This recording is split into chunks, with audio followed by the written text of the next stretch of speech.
You're listening to the Write Project podcast and radio program, a show about writing and modern Newfoundland author culture. This program is produced and recorded at CHMR FM 93.5 FM in St. John's, Newfoundland and Labrador, and is aired on other great stations in the province and elsewhere in the country. It can also be heard online at www.chmr.ca.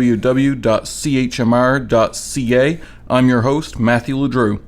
Welcome to a very special episode of the Write Project podcast. Today, we've got a host of authors on to answer one of the most frequent questions that's asked of any author. We're asking them, do you hide any secrets in your books that only a few people will ever find? And today to answer, we have on Helen Escott, author of Operation Wormwood from Flanker Press. Have you ever hid secrets in your books that are only for that you hope people catch up on, but really they're just for you, maybe? Oh, I'm so glad you asked that question, because yes, in Operation Wormwood, when you read the book is one thing, but there's an under book in that book that you have to search for, and it's part of where the audience becomes a detective themselves. And if you Google the names of the characters, all the characters in the book, if you Google their names, you will come up with some information on them. But also there are chapters in the book that are completely symbolic of other things. If you start to investigate them, there's one scene I'll give you that there's one chapter where there is a young priest, and it's the whole, when you read the chapter, it is the betrayal of Judas from the Bible, and the whole chapter is about that. So every chapter has an underlying story. You kind of got to read the chapter for what it is, and then read it again and really think about the numbers that are mentioned, the names that are mentioned, the symbols that are mentioned. Google some of the information that I give you in the book, because you'll find there's a secret book behind the book. Interesting. No, that's really interesting. I love books that can be read multiple times and multiple ways, like where there's a narrative and then almost a meta narrative, which is that's interesting. Yeah, and I wanted to I wanted to give the readers, more for their money. Is that it's a crime thriller, but at the same time you become part of the investigation when you start looking at it. And one of the characters in my book is the city of St. John's. Yeah. And it's the city you haven't seen, though, even though you might have grown up in St. John's or you drive by here every day. I take you to parts of St. John's that you may have driven by a million times, but you've never thought to go in. Yep. And they are actual characters, so I'm kind of hoping that if you read this book and you're not from Newfoundland, that you'd want to come here and do that whole Operation Wormwood walk. And if you are from Newfoundland and live in St. John's, that you go down and do that walk. Oh, that should be a tour. That should be a tour. That's an extra bit of revenue. Like, you could lead the Operation Wormwood walk. There you go. And but to get out and go visit the sites in this, because you'll look at them in a different way. Yeah, which is important. It's important to find new things about our city. Yeah, and Newfoundland is such a magical place that it's to me, I worked in journalism for a long time, and I worked for Jeff Sterling for 10 years. And anybody familiar with Jeff Sterling knows he had, the power of the pyramids, and he believed in Newfoundland was the tip of Atlantis, and it was a magical place. So having that education from him kind of started that fire in me that I do think Newfoundland is a very magical place. And why do we have so many writers and musicians and artists here? Is because it's such a creative place, and there's so many places here you can go do and go see. And one of the things I do is urban exploring. I like going around and looking at abandoned places and wondering, who lived here and why did they leave and what happened, and just kind of investigating that. And so I wanted that love of Newfoundland and love of exploring to be part of this book too. So there's also a tour you can do of St. John's in this book, and take the book and go to the places in there, and you'll see these things from a whole new set of eyes. Yeah, I think your book's really an important step for Newfoundland culture, and a really important, I think this is going to be an important moment in Newfoundland culture. And I don't just say that because you're here. I'm not being facetious. I do believe that, because I think that I think culture evolves. Part of why I wanted to do this podcast and this radio show is because culture does need to evolve, and I think we've forgotten that diffusion is a part of culture. And what cultural diffusion is, when you take elements from other cultures into yours and it becomes a part of your culture, and your culture starts to evolve. Like, culture is not a bubble that's trapped between 1950 and 1970 for Newfoundland. It's constantly evolving, and the internet and before the internet in the 80s and 90s, cable TV just accelerated like the bringing in of new cultural elements. To bring it back to Operation Wormwood, for the last 10 years or so, 10 or 15 years, there's been a slow surge of thriller novels that were written in the province. I write thriller novels, but that are not based in Newfoundland and have no connection to Newfoundland other than the fact that I am a Newfoundland author. And Charles O'Keefe writes some thriller novels that, again, they have Newfoundland elements into them. There are a lot of Candace Osmond wrote an amazing serial killer thriller. There are a lot of things like that, but yours is an important step, I think, because and I might be forgetting someone, but very few have cracked the code on how to write a thriller where part of like I said, St. John's is a character in this book.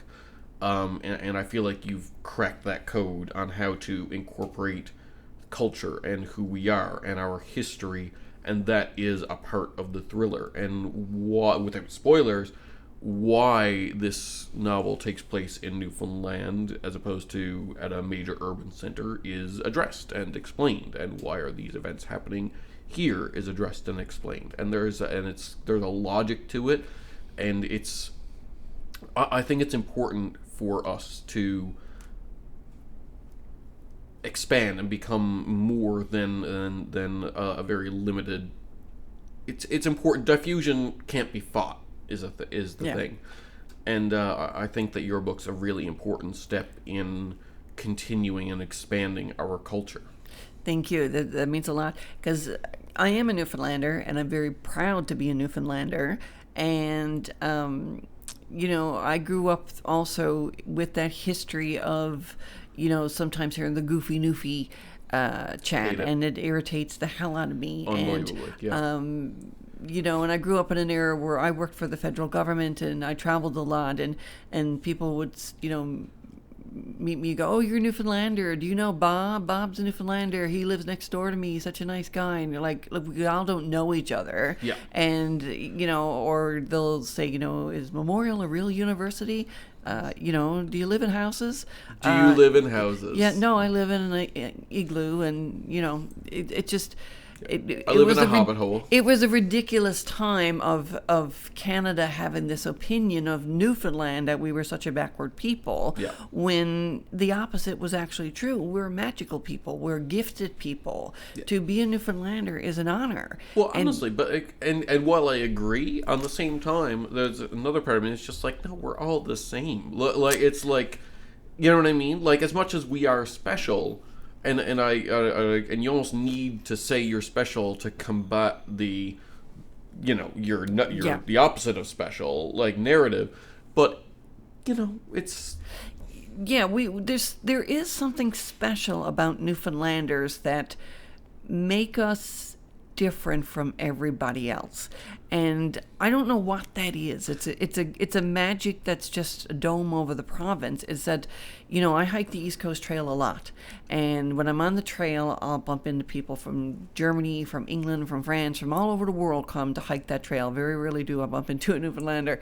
And they'll say to me, when I get out of here, is there a taxi I can get back to where my car is parked? And I'll say, well, no, there's no taxi in that community. But if you just knock on the first door, or if you see somebody driving around, just ask them to give you a ride. Yeah. And they'll go, oh my God, we couldn't do that. It's like, no, you can. And then I'll see that person back in the parking lot, and they'll go, we asked somebody to give us a ride, and they were like, yeah, sure. And they dropped their lawnmower and gave me a ride. Yeah. And he said, that would never happen anywhere else in the world. We would never dream of doing that. Yeah. And, that's the magic of Newfoundlanders. I think we do corner the market when it comes to being decent, hardworking people. There is something to that. When it comes to storytelling, I think that there's a weird... Newfoundland has an interesting, we're a small province, but per capita, the amount of authors and storytellers that have at least one book out there is quite high. I mean per capita, and I wonder if it's... I think that we're all natural storytellers to a degree, and part of that comes from our oral tradition of storytelling. Lasted longer than most, and our isolation too. And we didn't get TV here, until the all the big channels until really like the 60s and 70s, and so we had to tell stories. We had to be storytellers. Our grandparents and great grandparents had to be storytellers to keep us entertained.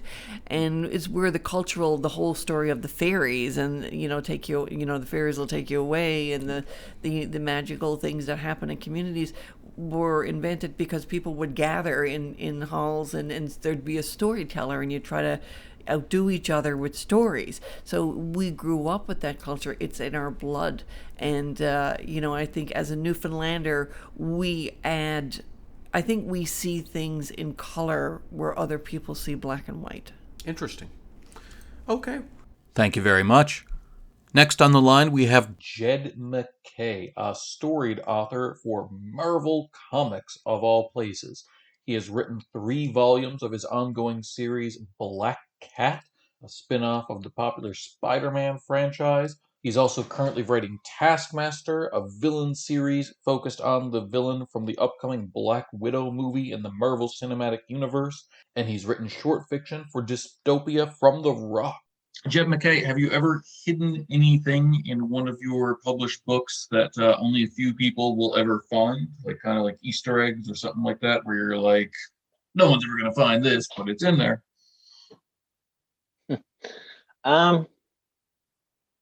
Yeah, bits and bobs. I like to put,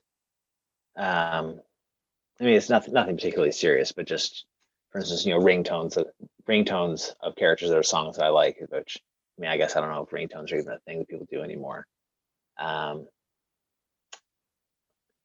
else? I'm trying to think of specifics, because it's these little references are things that I do like, but often I forget them after I've done them. So yeah, and outside of references to things that have happened in my own books, because one of the things that comic writers, it's very easy to do, and sometimes can get really annoying, is you, in one series, you refer to something that happened in another series that you wrote.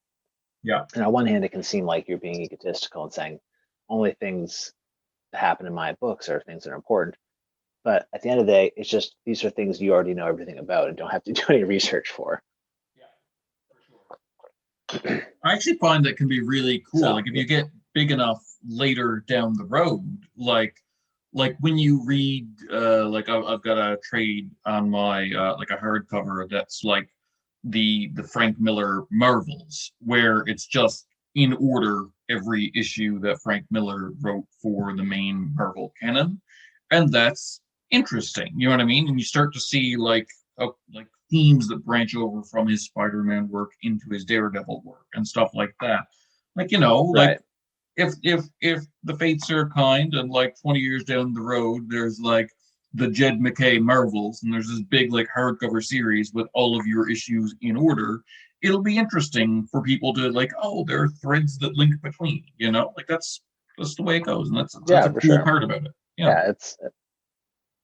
And it can be fun. It's just you just got to be careful of, like anything else, not going too far into it. For sure, absolutely.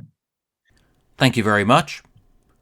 Next on the line, we have Chelsea B., author of London Calling and Christmas Mornings. Do you hide secrets in your books books that only a few people will find, like references or meta-narratives or anything like that?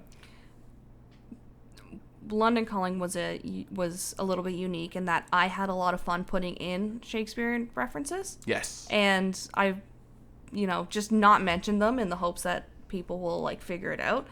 I'm the only one crazy enough to figure this stuff out. So, so far, they haven't found them all. Yeah. So there are little Easter eggs. And then, sometimes I'll put, an inside joke, with my friends in between the characters. So that my friends will think it's hilarious and my readers will think that I'm creative. Yeah, I've put a lot of effort into the meta-narrative of the Engine Universe books, so all the Black Moon books, all the Xander Drew books, all of the Infinity books, and the books of short stories. Only one person has ever come close to figuring it out. There's one hint in every book, and I don't highlight it, and then when you put it all together, it forms this massive, sprawling story of a world, and nobody's ever going to get that. Yeah. I also have a lot about the characters. I feel like every writer has a lot of information about the characters that doesn't make it into the final draft. Yeah. In London Calling, Duncan, the main love interest, is bisexual. It never is stated. I got that. Yeah, I had a couple people be like, is that comment, related to this, or is it not? Because it could not be, Thank you very much. Next on the line, we have Matthew Daniels, frequent contributor to the From the Rock series, as well as the author of the upcoming novel, Diary of Knives. Matthew Daniels, do you hide any secrets in your stories that only a few people will ever find? Easter eggs or anything like that? Oh, wow.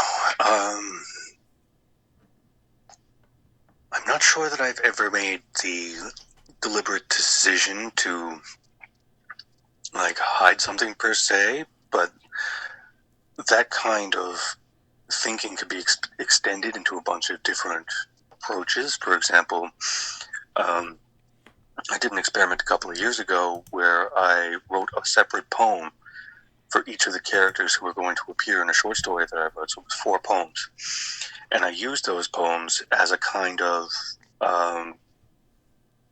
core resonance or something like that to give me a sense of the personality of the person I was trying to write. So rather than just having an arbitrary list of however many traits and try to fit those traits in, I took this approach to kind of capture the fact that personalities are wiggly, they're soft, they're weird. You know how people are just people and they don't always necessarily line up to any kind of predetermined expectation. So anybody who read that story might not necessarily have picked up on any kind of pattern in terms of the fact that these characters were based off of poems. But in a sense, there's that hidden element to it, if you know what I mean. Other than that, you can get into, arguments of literary depth, like how many themes or social commentaries or symbolisms that you're going for there. But off the top of my head, the closest thing I can think of that would fall under a deliberately hidden concept would be a continuity nod, which is only really hidden to the people who aren't familiar with the larger series. Yeah, that's true. Should I explain what a continuity nod is? Or? No. That okay. Should be fairly obvious, and if people not, they can Google it. Basically, every Easter egg in every Marvel movie that's look, something's happening at sea. Submariner exists. But even though he hasn't been in anything yet. Yeah, that would effectively be a continuity nod. Yeah. Okay, I see. Yep. Thank you very much. Next on the line, we have Jon Dobbin, best-selling author of The Starving. Have you ever hidden anything in a book or a story, like a hidden element or a hidden part of a story that you leave there for people to find? It's interesting that you bring that up because the writing group that I'm in right now, we made a pact a few weeks ago where we were going to include a character in all of our stories that we're writing. That's hilarious. It's just a character, and I actually included him in the novel that I'm working on now, which I presented to a writing class, and no one commented on the fact that this strange character was suddenly there for a second. Is it like Mr. Mixoplitolix or something? Like No, it's just a goat. just a goat. It's a goat. Just a goat. Yeah. All right. Sounds good. Sounds like when the movie rights happen, there are going to be some fierce battles over creator. Well, we thought it was going to be. We think it's going to be fun, like when we're older, like if we've published all of these with that character in it. That The unofficial goat anthology. yeah, like when people are reading, like people are going through our books and they're reading, they're like, hey, wait a second, I think I've read a book with this guy in it before, and then they go back and find this other book, and it's like, wait a second, and they're all different genres, they're all different takes on it. Okay. And there's a lot of us in this group. Like Yeah. there's 10 or 12 of us that regularly meet. So Statistically, some of these will probably reach print. yeah. All right. There's a picture of the goat. Like, people look back and they find connections between, like, Tolkien and, C.S. Lewis. thank you. People look back and they find connections between Tolkien and C.S. Lewis because they know that they were friends and that they, would talk about their works. They would talk about stuff like that. People are, like, if any of these books get successful, there's going to be like, oh, the goats are the connection. All these people knew each other. Yeah. Oh, my. Thank you very much. Next on the line, we have Nicole Little. Nicole Little is an acclaimed short story author who has been featured in more than a half dozen titles just in the last year. She has been featured in Kitsora, the autobiography, best-selling Dystopia from the Rock, Flights from the Rock, Monsters, Beyond, and Apocalypse, Eerie Christmas, Love, and Bad Romance. It's just a plethora of short story material. Currently, she is working on The Lotus Fountain, which is going to be one of the books included in, or novellas included in a big project from Engine Books that we can talk about now called Slipstreamers. Nicole Little, do you hide any secrets in your books or in your stories that only a few people will ever pick up on? I like to sneak in the names of people that I know. That's common, yeah. I think that's about it. Or like inside jokes, or like sometimes it's only stuff that I find funny. Yeah. And that I tell people about afterwards. But yeah, I like to use like the kids' names. Like the story that was in Kitsora. Yeah. The main character's name is Bridget. That was after my daughter. I see. So there's a lot you owe her, is what I'm hearing. Yeah. Yeah. Yeah, this is gonna come back to haunt me one of these days. Yeah. But yeah, that's about it. Like I try to and I take little bits of like personality traits from other people, and but nothing like maybe I like. Sometimes I might base a character on me or like who I would like to be.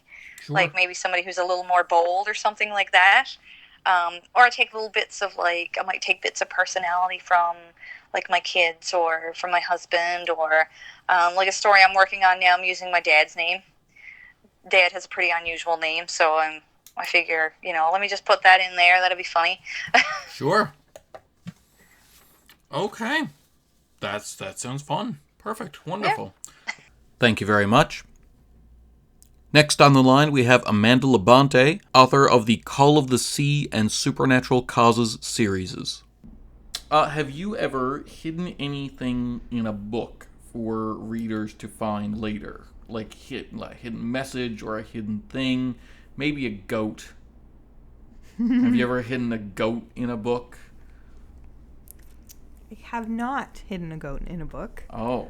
I wouldn't be able to say if I would hide a goat in a book. Really? Because I had Jon Dobbin on here, and he said that there's some kind of pact amongst a certain writers group to hide a goat in a book. The first rule of being part of Right a certain club. writers group Right club. is that we don't talk about our promises to hide goats in our Oh, well, work. he has failed that test.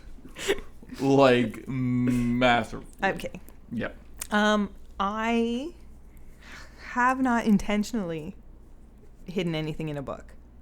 But maybe there's stuff that There may have different been. layers. Well, what I'm thinking is that sometimes when I go back through, because I don't like reading my own work, which I think we already talked about. But when I'm editing and writing, because it's I write in series, I have to go back and check things like, what was that character's name and did I get it right? Sometimes I'll encounter things that I forgot were there, and then I'm like, oh, I'll use that. So I've had that happen. Yeah, so I haven't intentionally done it. Sometimes you give yourself little gifts accidentally. Yeah, I mean, I am not saying I wouldn't. Yeah. I think it's fun, but I have not yet done it. Cool. Yeah. Goats are great. Goats are great. Thank you very much. Next on the line, we have Josh Connors. He is the author of Small Town Queer, both the play and the adaptation. Josh Connors, do you hide any secrets in your books/plays that only a few people will ever find? Like, I guess, Easter eggs or whatever? There's definitely some Easter eggs for, like, some specific people. Like, there's, in Small Town Queer, there's a couple one-liners here and there that are, I think, and based on audience reactions, are still funny to everybody. But they are inside jokes for, like, my best friend since we were diapers. You know, she is someone who's helped me through so much. So just those little throws to her and things for my mom and that kind of thing. So I definitely, there's definitely a few little Easter eggs throughout. Cool. Thank you very much. Next up, we have Dianna Brown, author of Saltwater Joys.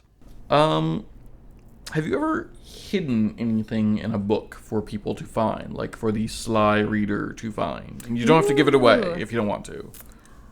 Like, say, a reference to an Edgar Allan Poe poem, or... Absolutely. Yes. Yeah, absolutely. Yeah. There's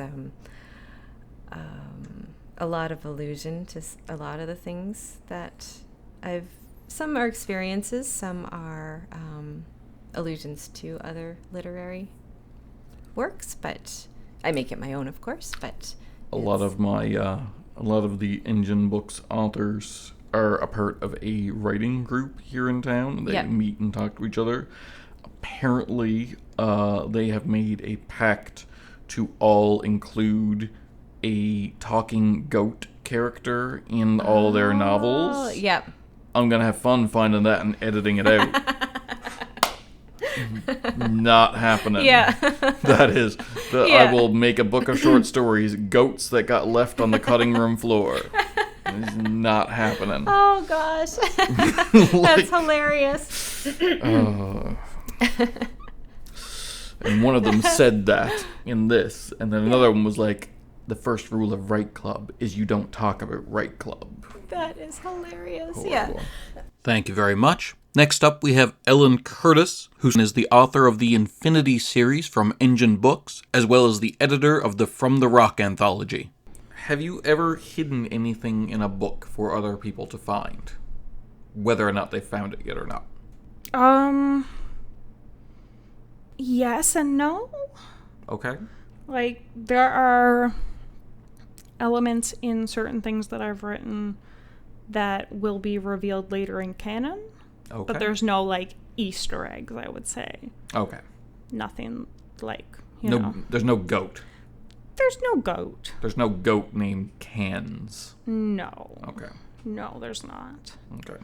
I have heard that might be a thing, It's not going to be once we're done. locally. I'm not opposed to it. I think it's kind of cute. I'm pretty opposed to it. You know I have a soft spot for goats, though. You do. So, you know. Which brings us to our next question. Do you have a soft spot for goats? 100%. Okay. 100%. Definitely going to have some pygmy goats in a few years. I see. Just trying to save up to, have enough to feed them. Mm-hmm. All right, well, thanks for coming on again. For all of you, we'll be here again next week at 4:30 Newfoundland time or online at chmr.ca. Please tune in and we'll talk more about writing culture in Newfoundland.